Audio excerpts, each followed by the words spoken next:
வண்ண வண்ண பூவெல்லாம் வாசம் வீசி பூ பூக்கும் உன்னை போல ஒன்றுக்கும் வாசம் வீச தெரியாதே கோடி கோடி வார்த்தைகள் கோர்த்து கொண்டு வந்தால் நீ சினுங்கும் ஓசை போ அர்த்தம் எதிலும் கிடையாதே அழகே நீ வாழ்க்கை சங்கீதம் என்பேனே சங்கீதம் என்பேனே பேசாத மௌனத்தை கவிதை என்பேனே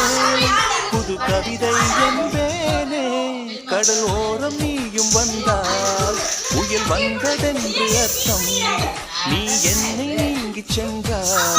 உயிர் நின்றதென்று அர்த்தம் எந்த தேசத்தில் நீ பிறந்தாய் அடைய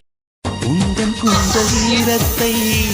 ஒத்து போன காற்றைத்தான் கொஞ்ச நேரம் சுவாசித்தால் எந்த வாழ்வின் பரமாகும் அன்பே உன் இதழைத்தான் சிறைகள் என்பேனே தனிச்சிறைகள் என்பேனே மெலிதான இதைத்தான் பிறைகள் என்பேனே பிறைகள் என்பேனே அடி அன்ன பறவை ஒன்று அன்று வாழ்ந்ததாக கேட்டேன் நான் கேட்ட அந்த ஒன்றை இந்த கண்களாலே பார்த்தேன்.